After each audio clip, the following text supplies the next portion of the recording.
তুমি আমারে যতখানি সস্তা কইরা দেখলা অতখানি সস্তা আমি কোনো কালই ছিলাম না। আমি ভাবছিলাম তুমি আর আমি আলাদা কি, তোমার কাছে দাম দেখাইয়া লাভ আছে। আমি কেবল ভাবছিলাম তুমি আমি আলাদা না, তবে আমারে তুমি সবসময় আলাদা কইরাই দেখছো। আমি থাকা না থাকায় তোমার কোনো ফারাক কোনো কালেই পড়ে নাই। আগেই বইল্লা দিতা আমারে তোমার আপন ভাববার কোনো ইচ্ছা নাই। তাহলে তুমি থাকতে থাকতেই আমি নিজের একটু গুছাইয়া লইতাম। এই যে হুট কইরাই আর কথা বলো না, আমি ঠিক মানাইতে পারি না। যদি আগেই বলতা তাহলে আমি কথা বিনিময় ধীরে ধীরে কমাইয়া লইতাম। সে আশাই বা করি কেমনে? তুমি তো আমারে নিয়া কখনোই ভাবো নাই।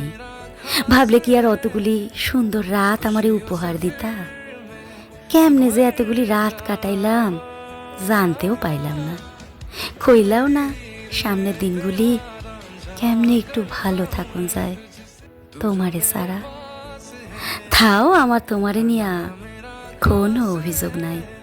কেন জানো, তুমি না চাইতেও আমারে অনেক কিছু দিছ। একপাক্ষিক ভালোবাসা চিনাইছো, বিশ্বাস চিনাইছো, কেমনে কথা না বললেও থাকা যায় সেটাও তো তুমিই চিনাইলা। তুমি না থাকলে আমি কি এত কিছু শিখতে পারতাম কও দেহি? আমার দিন ভালোই যায়, ঘর গুছাইয়া রাখি, পুরনো জামা কাপড়গুলি আলমারিতে যত্ন রাখি। আমি তোমারে কোনো অভিশাপ দিব না, তাও ভয় লাগে রুহর হায় যদি লাইকা যায়। জানোই তো অভিমান বড় খারাপ, আর দীর্ঘশ্বাস তার থেকেও বড় খারাপ।